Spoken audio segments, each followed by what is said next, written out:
The rain came down like nails on metal, sharp, relentless, angry. I'd worked at Rosie's Cafe for 3 years, and I'd learned one thing: when the weather turned mean, people stayed home. It was 9:47 p.m. 13 minutes past closing. I should have locked the door an hour ago, but I'd been putting off going back to my empty apartment. Again. That's when I heard it. Tap. Tap. Not the wind. Too deliberate. Too polite. I turned from the register, and my breath caught. A child stood outside the glass door, small and still as a statue. Water streamed down his face, his dark hair plastered to his skull. He couldn't have been older than 7. His eyes, even through the rain-blurred glass, were fixed on mine. Every instinct screamed at me to call the police. My manager's voice echoed in my head, "No one in after closing, Clara. Not even if they're dying." My hand reached for my phone. The boy pressed his palm against the glass. I unlocked the door instead. "Sweetheart, what are you?" The words died as cold air hit me.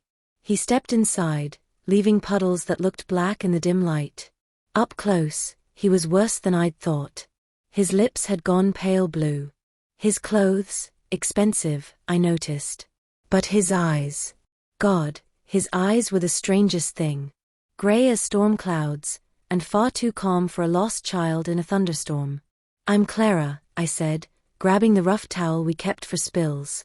I wrapped it around his shoulders, rubbing his arms to warm them. "What's your name?" "Nico." His voice was barely a whisper. "Nico, where's your mom? Your dad?" Something flickered across his face, too fast to read. "My father will be angry.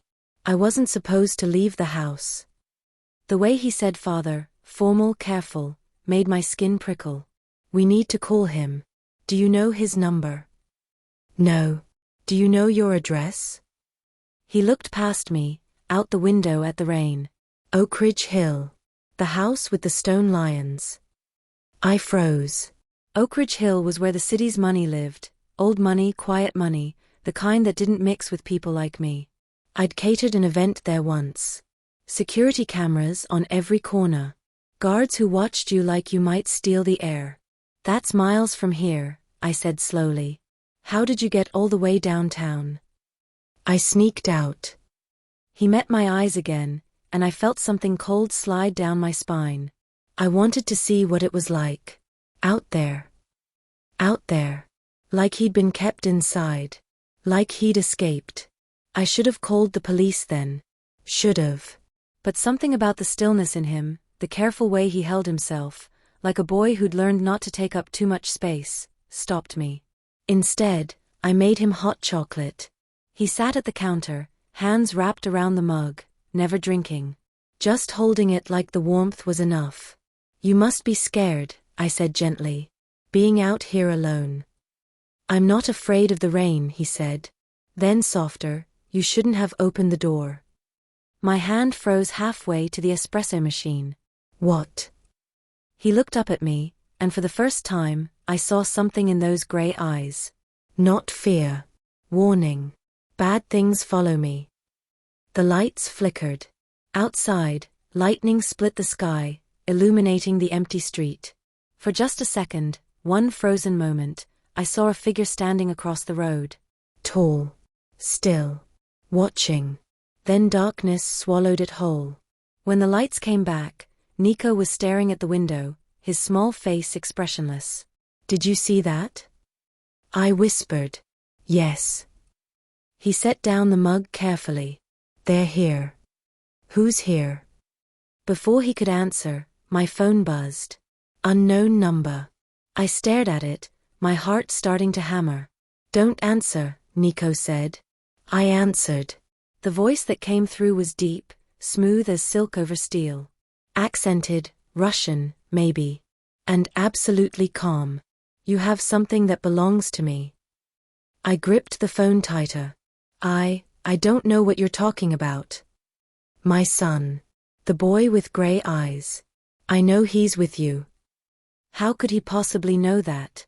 I glanced at Nico, who sat perfectly still, watching me with those unreadable eyes. "He's safe," I said. He was caught in the rain. I was about to call. No police. The command was soft but absolute. I'm sending a car. Keep him inside. Keep the doors locked. Do you understand? I don't. There are people looking for him, Miss Hayes. People who are not me. If they find him before I do. He paused, and when he spoke again, his voice was quieter, almost human. Keep him safe. Please. The line went dead. My hands were shaking. How did he know my name? I'd never told him. And how did he know where we were? He tracked my phone, Nico said quietly, as if reading my mind. He always knows where I am. I stared at the boy, this strange too calm child who spoke like a small adult. Who is your father? Nico's expression didn't change. Someone you should be afraid of. But he won't hurt you. The others will. What others? The lights went out. Complete darkness. The kind that swallows sound. I heard my own breathing, too loud, too fast. Heard the rain hammering the windows. Then I heard something else. Footsteps. Outside. Moving toward the door. Get behind the counter, I whispered. Now. Nico slid off the stool without a sound and disappeared into the shadows. I grabbed the only weapon I had, a knife from the cutting board, and crouched behind the espresso machine. The door handle rattled. Once. Twice. Then, crack. The sound of wood splintering. A man stepped inside. He was tall, broad-shouldered, wearing dark clothes that seemed to drink the shadows. His face was hidden, but I could feel his eyes scanning the room. I know you're in here, he said. His accent was different, rougher, Eastern European maybe. The boy. Where is he? I pressed my back against the counter, knife gripped so tight my knuckles ached. Don't breathe. Don't move. He took another step. Glass crunched under his boots. We just want to talk to him. His father owes us something. The boy is, insurance. Insurance. The word made my stomach turn. I saw his shadow move closer. Another step. Another. Then, headlights. Bright, blinding, flooding through the windows. The man swore, spun toward the door, and ran. I heard a car door slam. Shouting in Russian. Then the sharp crack of a gunshot that made my ears ring. Stay down. A new voice, commanding and absolute. More footsteps, these ones purposeful, controlled. Professional. I heard the man who'd broken in screaming, begging, his words cut short by something I didn't see. Then silence. The lights flickered back on. And there, standing in the doorway of my cafe, was the most dangerous-looking man I'd ever seen.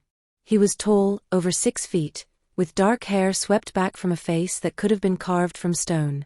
Sharp jaw, high cheekbones, eyes so dark they looked black in the fluorescent light. He wore an expensive suit, now rain-soaked, that fit him like armor. But it was the way he held himself that made my breath catch. Absolute control. Perfect stillness. Like a predator that didn't need to prove anything because everything in its path already knew to run. His eyes found mine, and I felt the weight of that gaze like a physical thing. Then he looked past me, and his entire face changed. Nico. His voice cracked, just barely but enough. The boy emerged from behind the counter and walked calmly to his father. The man dropped to one knee, pulled his son against his chest, and for just a moment, the predator disappeared. I'm sorry, Papa, Nico whispered. Shoo. You're safe. That's all that matters. Then those dark eyes lifted to me again, and I saw something in them I didn't expect. Gratitude. And something else. Something that made my heart skip. You kept him safe, he said quietly. That makes you either very brave, or very foolish. I stood on shaking legs, still gripping the knife. Who the hell are you? A slight smile touched his lips, dangerous, knowing.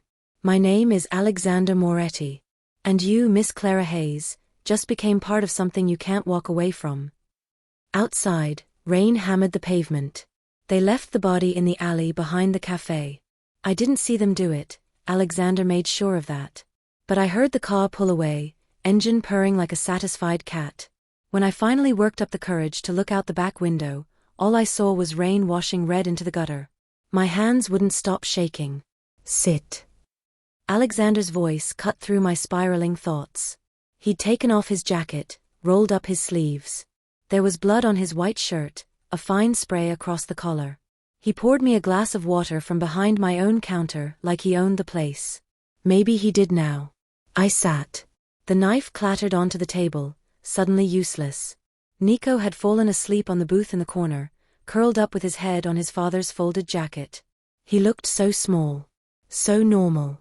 Like any tired kid, not a child who just watched armed men break into a cafe. "You need to drink." Alexander set the glass in front of me. "I need to understand what the hell just happened." My voice came out steadier than I felt. He pulled out the chair across from me, movements deliberate and controlled. Up close, I could see the faint scars along his knuckles, the silver at his temples, the exhaustion buried beneath that iron composure. "Those men work for Dmitry Volkov," he said. "An old business associate. We have a disagreement about territory and money. He thought taking my son would give him leverage." "You mean he tried to kidnap Nico?" "Yes." "And you took his life?" "Yes." No hesitation. No remorse. Just fact. I should have been horrified.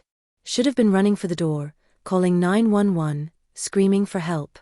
Instead, I heard myself ask, "Will more come?" Something flickered in his eyes, surprise maybe. Or respect. Yes. Until the message is clear. "What message?" He leaned forward, elbows on the table, and I caught the scent of rain and expensive cologne and something darker underneath. "That touching my son means death. No negotiation. No mercy." The way he said it, so calm, so certain, sent ice down my spine. This wasn't a man who made threats. He made promises. "The police," I started, "won't help. They're paid to look the other way. Some by me. More by Volkov." He paused. "Do you understand what I'm telling you?" I understood.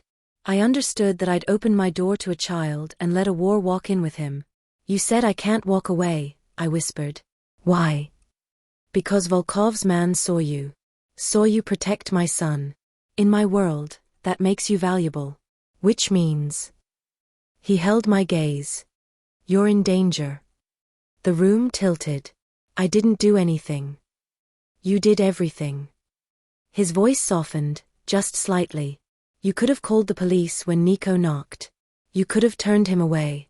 You could have left him with my men and gone home. But you didn't. You put yourself between him and danger. That matters." "To who?" "To me." The words hung in the air between us, heavy with meaning I didn't want to examine. I looked at Nico, sleeping peacefully, his small chest rising and falling. "What happens now?" Alexander stood, moving to the window. He pulled the curtain aside with one finger, scanning the empty street. "I have a proposal. You come to work for me." "What?" He turned, backlit by the street lamp, half his face in shadow. "Nico needs a tutor. Someone he trusts. Since his mother died, he doesn't speak to anyone. He barely speaks to me." His jaw tightened. "But tonight, he spoke to you. He trusted you. That's rare. That's valuable." "I'm not a teacher. I serve coffee." "You have a degree in education from state. You worked at Harrison Elementary for 2 years before your sister got sick and you needed money faster than teaching pays." He saw my expression and added, "I protect my assets. That means knowing everything about them." My stomach dropped. "You investigated me." "I investigate everyone who touches my son's life. It's not personal. It's survival." I wanted to be angry. Wanted to feel violated. But underneath the shock, I felt something else, a strange, twisted kind of safety. This man knew everything about me, and he was still sitting here, making offers instead of threats. "What if I say no?" I asked. His smile was thin. "Then I'll have 3 men watching you 24 hours a day. You'll go nowhere without a shadow. You'll quit this job, I'll buy the cafe and close it. You'll move to a secure apartment I own. Because Volkov knows your face now, and I don't leave loose ends unprotected. That's insane. That's reality. He moved closer, and I had to tilt my head back to meet his eyes. You have two choices, Clara. You can fight me and lose your freedom anyway. Or you can work with me, get paid more than you make in a year here, and help a boy who desperately needs someone like you. Someone like me? Someone kind. Someone real. He paused. Someone who isn't afraid of the dark but knows enough to carry a knife. Despite everything, I almost smiled. Almost. How much? I heard myself ask. 10,000 a month. Plus housing, security, and protection for your sister's medical bills. My breath caught. Emma's treatment cost 6,000 a month. I'd been drowning in payment plans and second jobs and sleepless nights. Why? I whispered. His expression softened, barely, but enough. Because you opened the door when you didn't have to. Because you wrapped my son in a towel and made him hot chocolate instead of calling the authorities. Because in 3 years of watching, you're the first person who saw him as a child instead of a target. If I say yes, I said slowly, what exactly would I be doing? Teaching Nico. Staying at my estate during the day. Helping him remember what normal feels like. He paused. And occasionally, when I need to appear human, attending events with us. Playing the role of his tutor. Giving him legitimacy. You mean making you look less like a criminal? Yes. At least he was honest. I looked at Nico again. In sleep, the two-adult mask had fallen away. He looked like what he was, a little boy who'd lost his mother and lived in a world of violence he didn't choose. I thought about Emma, hooked up to machines, her smile getting weaker every visit. I thought about my empty apartment, my drowning bank account, my life that wasn't really a life at all. And I thought about the way Alexander had held his son, fierce and gentle and absolutely desperate. I want it in writing, I said. Contract. With legal protections. For the first time he laughed, a short, rough sound that seemed to surprise him as much as me. You're smarter than I thought. He extended his hand. Do we have a deal, Miss Hayes? I stared at his hand. Broad palm, long fingers, scarred knuckles. The hand of a killer. The hand of a father. The hand offering me a lifeline I couldn't refuse. I took it. His grip was warm, firm, absolute. One condition, I said. Yes. No more bodies near my cafe. His smile was sharp as broken glass. I'll do my best. 3 days later, I stood in front of the largest house I'd ever seen, suitcase in hand, wondering what the hell I'd done. The iron gates swung open silently. A black car waited. And somewhere in that mansion of glass and stone, a little boy with gray eyes was waiting for me. I didn't know it yet, but I'd just made a deal with the devil. And the devil was about to fall in love with me. The Moretti estate didn't look like a home. It looked like a fortress pretending to be one. 12-foot walls wrapped around the property, topped with cameras that moved like eyes. The driveway was a quarter-mile long, lined with trees that probably cost more than my car. Security checkpoints every 50 feet, polite men in suits who smiled while checking my ID against a database. The mansion itself was modern glass and Italian stone, all sharp lines and cold elegance. It should have been beautiful. Instead, it felt like a mausoleum. Miss Hayes. A woman in her 50s met me at the entrance, her gray hair pulled back in a severe bun. She wore a crisp black dress and an expression that said she'd seen everything twice. I'm Hattie. I manage the household. Mr. Moretti is in a meeting. Nico is waiting for you in the library. She led me through halls that smelled like money, leather, wood polish, old books. Every wall held art I'd only seen in museums. Every surface gleamed. Nothing was out of place. The boy doesn't eat breakfast, Hattie said as we climbed a curved staircase. He picks at lunch. Dinners he usually has with his father, but Mr. Moretti has been busy lately. Her tone suggested what kind of busy. Perhaps you can encourage him. I'm a tutor, not a therapist. She stopped, turned to look at me with sharp blue eyes. In this house, Miss Hayes, you're whatever that boy needs you to be. The library took my breath away. 2 stories of books, floor-to-ceiling windows overlooking gardens I hadn't seen from the front. A telescope pointed at the sky. And in the corner, curled up in a leather chair too big for him, was Nico. He looked up when I entered, and something in his expression eased. "You came." I said I would. I set down my bag, looking around. "This is incredible. Mama loved books." He touched the armrest carefully, like it was precious. "Papa hasn't changed anything since she died. Everything stays the same." I heard what he didn't say. Everything stays frozen.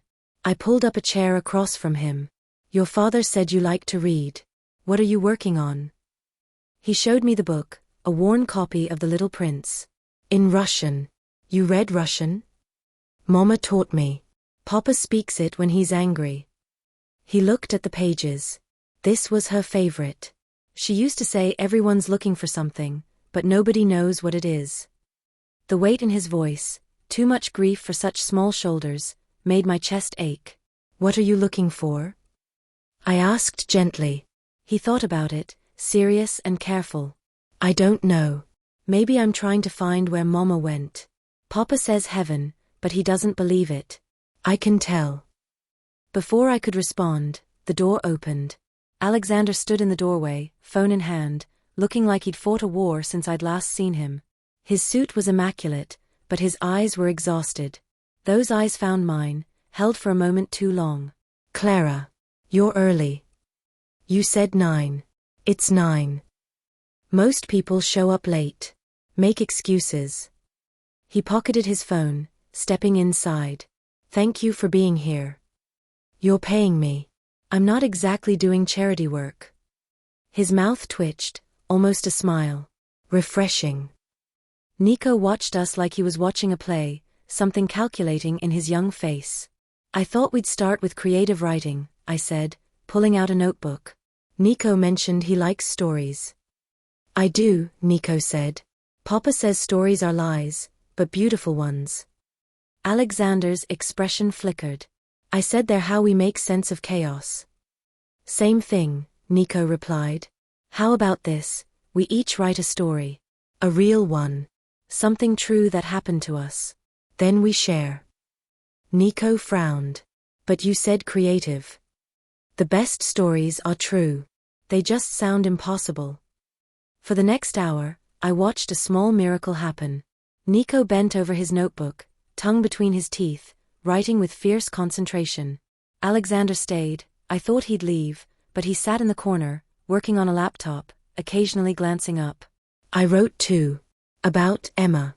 About the night I found out she was sick, and how I'd driven to the ocean and screamed at the waves until my voice gave out." When we finished, Nico read first. His story was about a bird with a broken wing that learned to run instead of fly. It was simple, clear, and absolutely heartbreaking. "That's beautiful," I said quietly. "It's about me," he said matter-of-factly. "I can't fly away, so I have to be fast on the ground." I glanced at Alexander. He'd stopped typing, staring at his son with an expression that made my throat tight. "Your turn, Clara," Nico said. I read mine. About Emma, about helplessness, about learning that some things you can't fix with love or will or rage. When I finished, the room was quiet. Nico reached across and put his small hand over mine. "Maybe we're both looking for the same thing," he said. "What's that?" "Someone to stay." My eyes burned. I squeezed his hand. "I'm not going anywhere. Promise." I looked at Alexander. He was watching me with an intensity that made my pulse skip, not threatening but searching. Like he was trying to decide if I was real. "I promise," I said.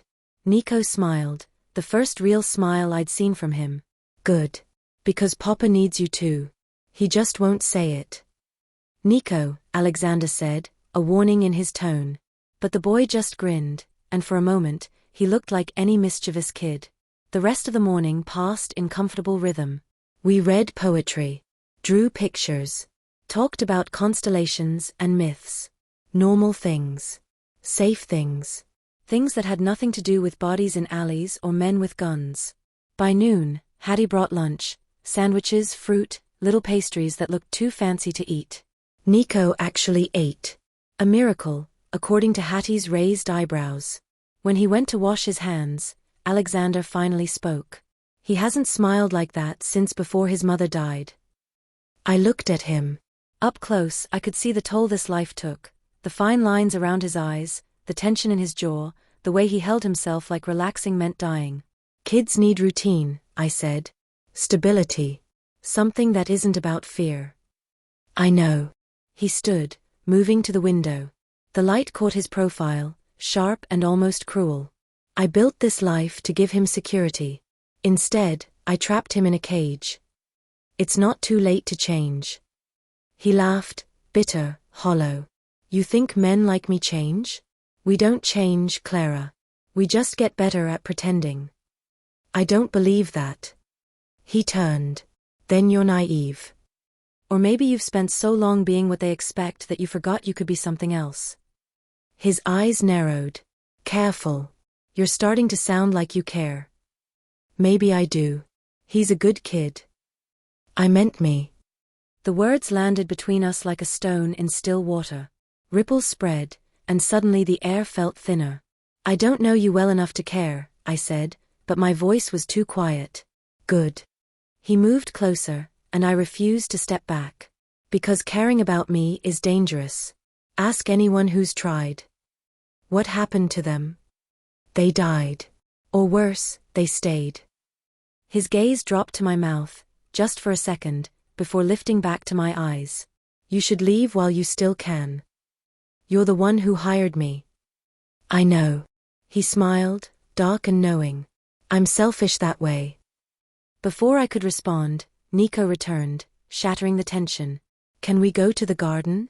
Papa said there are butterflies. Alexander's expression shifted instantly, soft, open, human. Of course. Clara, join us. I should have said no. Should have put distance between myself and this man who made my pulse race for all the wrong reasons. Instead, I followed them into the garden. And for one afternoon under the sun, watching Nico chase butterflies while his father watched with something like peace in his eyes, I let myself forget. Forget the danger. Forget the lies. Forget that men like Alexander Moretti didn't get happy endings. They took them.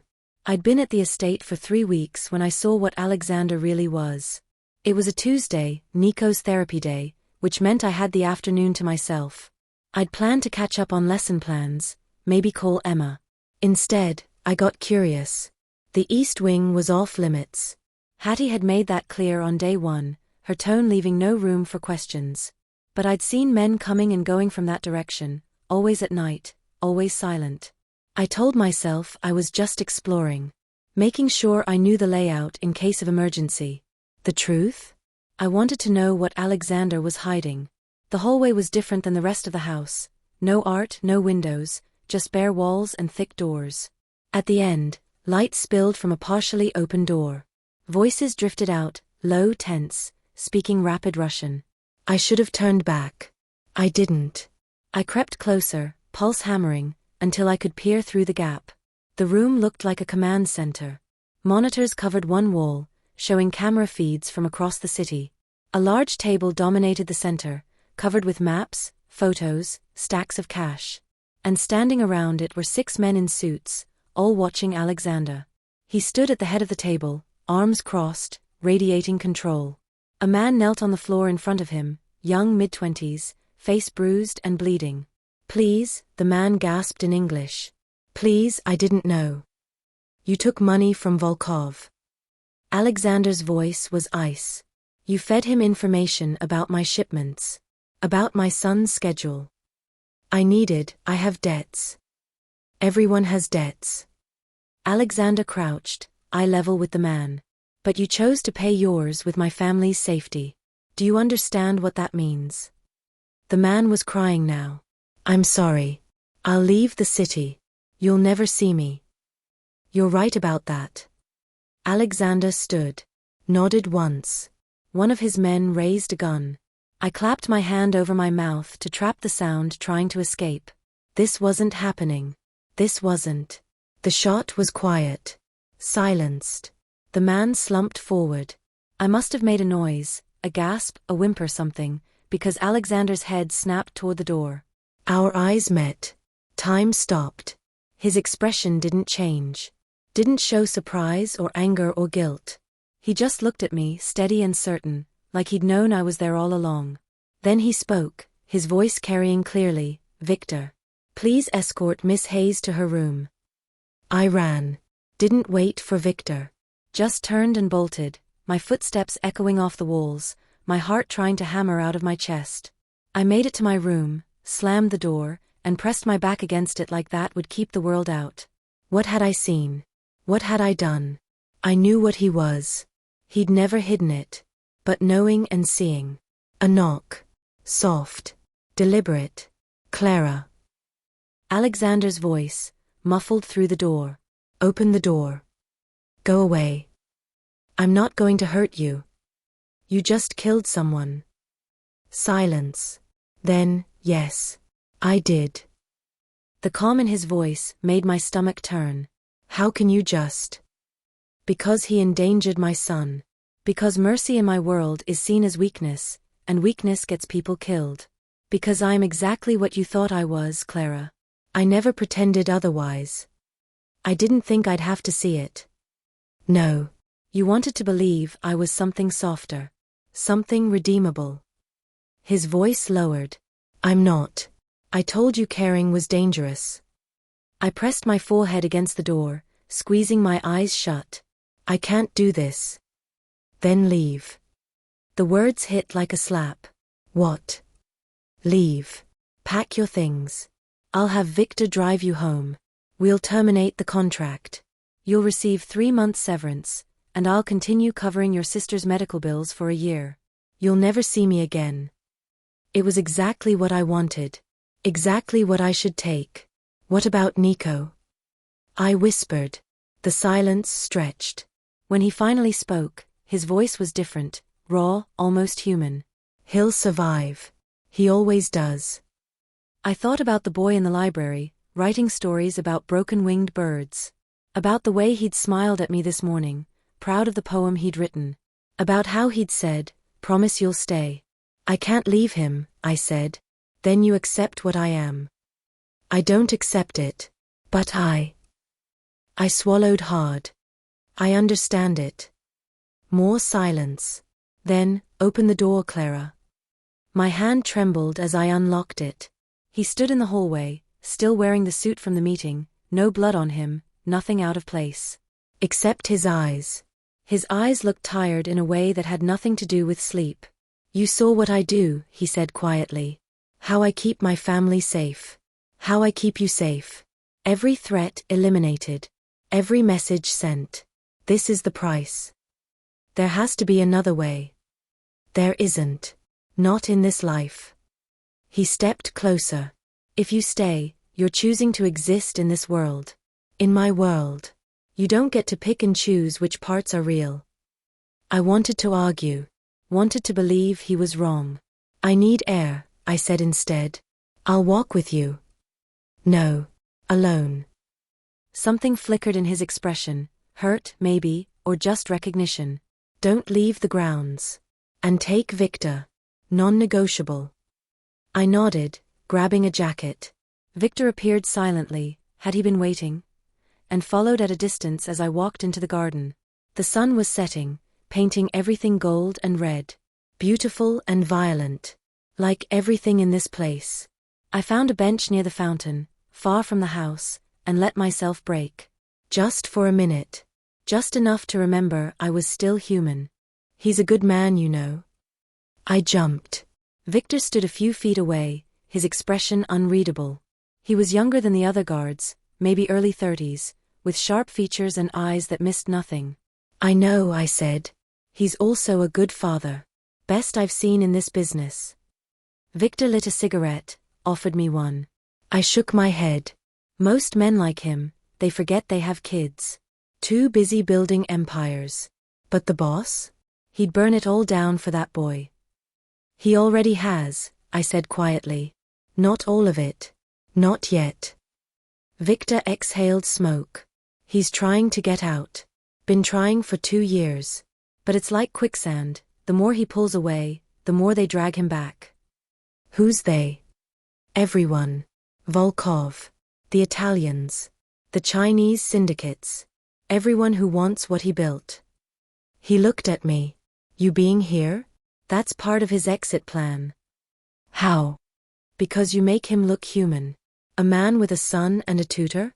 That's domestic. Normal. Makes people think he's softening. Victor's smile was grim. It's camouflage. While they're watching you and the boy, he's dismantling things they don't even know to protect. That's why he hired me? To be a distraction. Partly. But mostly. Victor dropped the cigarette, crushed it under his heel. He hired you because Nico smiled when you walked in. First time in 18 months. That kind of thing. It matters to him.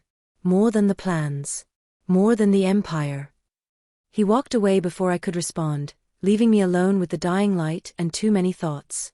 I stayed out there until the stars came out.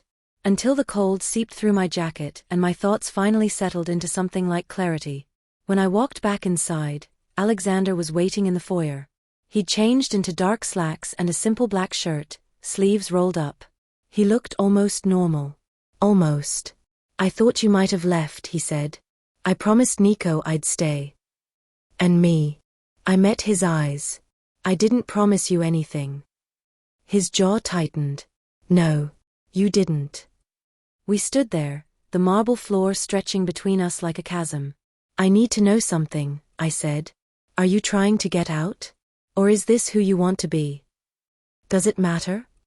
Yes. He moved closer, each step deliberate. I built this empire to protect my family. After my wife died, I wanted to tear it all down. But the moment you show weakness, the vultures circle. So I got smarter. Started legitimate businesses. Moved money into legal channels.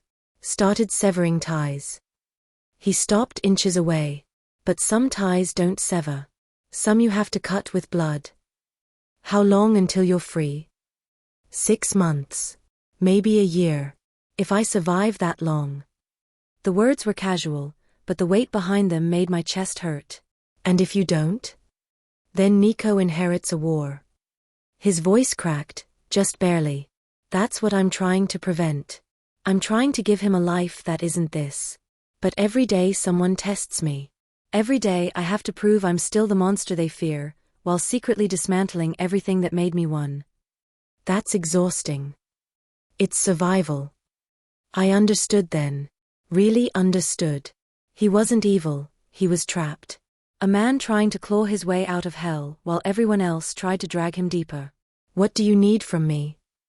I asked quietly. His eyes searched mine. Stay. Teach my son. Help him remember there's good in the world. And sometimes. He hesitated. Sometimes remind me too. I can't save you, Alexander. I know. I'm not asking you to. His hand lifted, hovering near my face, not quite touching. I'm just asking you not to give up on him. Whatever happens to me. Nothing's going to happen to you. I said softly. The next morning, Nico bounced into the library like nothing had happened. Like his father hadn't killed a man 12 hours ago. Like the world wasn't balanced on a knife's edge. Clara. Look what Papa bought me. He held up a telescope, a real one, professional grade, probably worth more than my car. That's amazing, I said, forcing brightness into my voice. He said we could watch the meteor shower tonight. All 3 of us. Will you come? I glanced at Alexander, who stood in the doorway with his coffee, watching us with that careful expression. I'll be there, I said. Nico's grin could have lit the city. We spent the day on lessons, science, since he was obsessed with space. He told me about constellations, about how light takes so long to reach us that we're always seeing the past. The stars could already be dead, he said seriously, and we wouldn't know for years. That's depressing, I said. Papa says it's realistic. Your papa says a lot of dark things. Nico shrugged. He's trying to prepare me. For when he's gone. My hand stilled on the book I was holding. What? He thinks I don't know. But I hear things.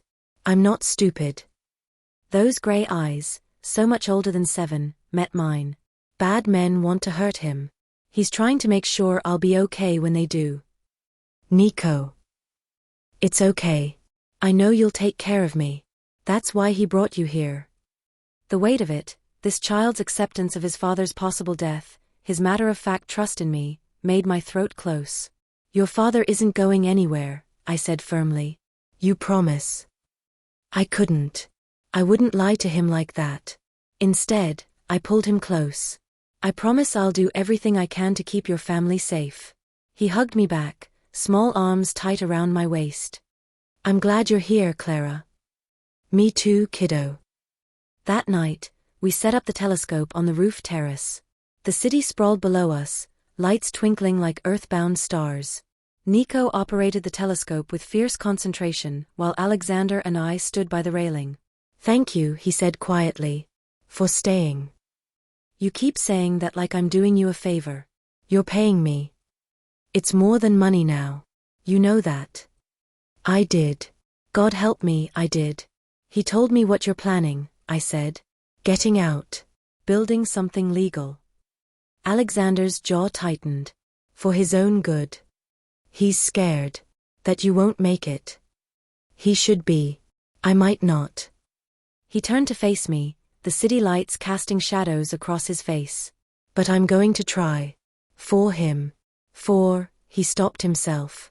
For what? His eyes held mine, intense and searching. For the chance that maybe there's something worth surviving for besides revenge and power. My pulse kicked. Alexander. Papa. Clara. I found Mars. Nico's excited shout broke the moment. We spent the next hour looking at stars, Nico narrating everything he knew, which was considerable. His enthusiasm was infectious.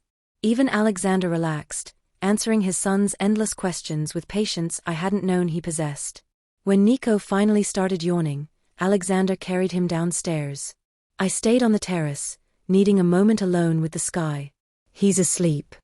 I turned. Alexander had returned, 2 glasses of wine in hand. He offered me one.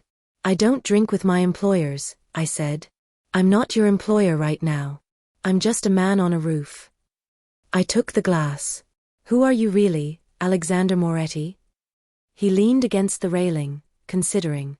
I'm the son of a Russian immigrant who built an empire from nothing. I'm a man who made terrible choices in the name of survival. I'm a father who would burn the world to keep his son safe. He paused. I'm tired, Clara. So goddamn tired. The vulnerability in his voice cracked something in me. Then rest, I said softly. I can't. Not yet. When? When Volkov is gone.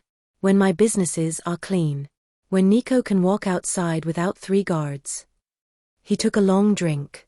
When I stop seeing threats in every shadow. That might never happen. I know. He looked at me, and the loneliness in his eyes was devastating. But maybe if I pretend long enough, I'll start to believe it's possible. We stood in silence, the city breathing below us, the stars watching above. And in that moment, I realized something terrifying. I was starting to care about him. Not the monster. Not the killer. But the man underneath, the one trying desperately to be better, even if it killed him. Don't die, I said suddenly. Whatever happens, don't die. He smiled, small, genuine. Is that an order? It's a request. From someone who's starting to think you might actually deserve better. Something shifted in his expression. He moved closer, close enough that I could smell his cologne, see the flecks of silver in his dark eyes. You shouldn't care about me, Clara. Too late. His hand lifted, cupping my face with surprising gentleness. This is dangerous. Everything about you is dangerous. And yet you're still here. And yet I'm still here, I echoed. For a heartbeat, the world held its breath. Then his thumb brushed my cheekbone, a touch so gentle it made my eyes sting. I haven't felt human in years, he whispered. But when you look at me like that, I almost remember what it was like. Like what? Like I'm someone worth saving. Before I could respond, his phone buzzed. The moment shattered. He pulled back, checking the message, and his expression went cold. What is it? Volkov's men. They hit one of my warehouses. He was already moving toward the door. I have to go. Now? It's midnight. I know. I grabbed his arm. Come back. His expression softened for just a second. I'll try. Then he was gone, and I was alone on the roof with the stars and the terrible certainty that everything was about to change. He didn't come back that night. Or the next morning. By noon, the house felt like a tomb. Hattie moved through the halls with tight lips and worried eyes. The guards spoke in hushed Russian. And Nico sat in the library, pretending to read the same page over and over. Where's Papa? He asked finally. I didn't know what to say. I tried calling, straight to voicemail. Victor wouldn't meet my eyes.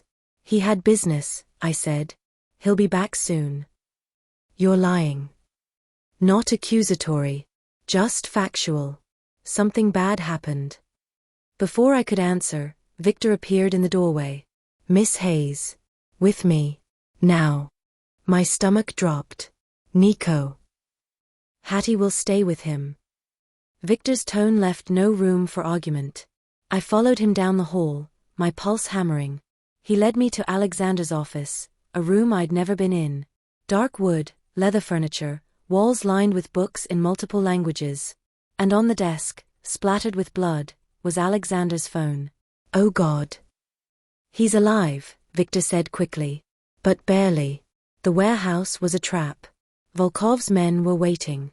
He stopped, jaw clenching. It was bad. Where is he?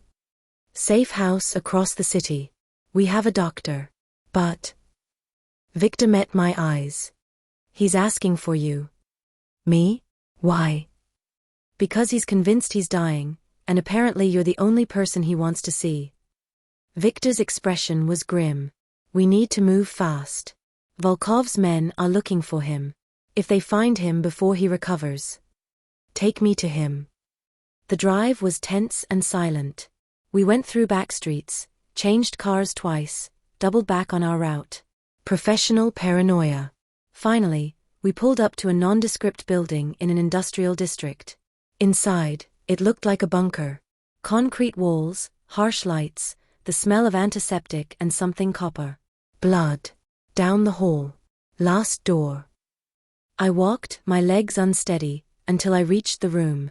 Alexander lay on a hospital bed, his chest wrapped in bandages, his face pale as snow. And 4 dripped clear fluid into his arm. The doctor, a tired-looking man in his 60s, was packing up supplies. He's stable, the doctor said quietly. 2 broken ribs, gunshot wound through the shoulder. He lost a lot of blood, but he'll survive. Assuming he rests. Which he won't. I'll make sure he does. The doctor smiled grimly. Good luck. When we were alone, I moved to Alexander's bedside. His eyes were closed, his breathing shallow. Seeing him like this, vulnerable, human, made my chest ache. Alexander, I whispered. His eyes opened slowly, unfocused at first. Then they found mine, and something eased in his expression. You came. Of course I came, you idiot. My voice cracked. What the hell happened? Ambush. Should have seen it coming. He tried to sit up and immediately gasped in pain. Stop moving. I pressed a hand to his uninjured shoulder. The doctor said you need to rest. Can't rest. Volkov knows I'm weak. He'll move on my businesses, he stopped, his eyes widening. Nico. Where's Nico? Safe. At the estate. 3 times the security. Victor's men are everywhere. He exhaled, sinking back. Good. That's good. For a moment, we just sat there. His hand found mine, gripping tight like I was the only thing keeping him tethered. I thought I wasn't going to make it, he said quietly. When I was on that warehouse floor, bleeding out, I thought, this is it. This is how it ends. But it didn't. No.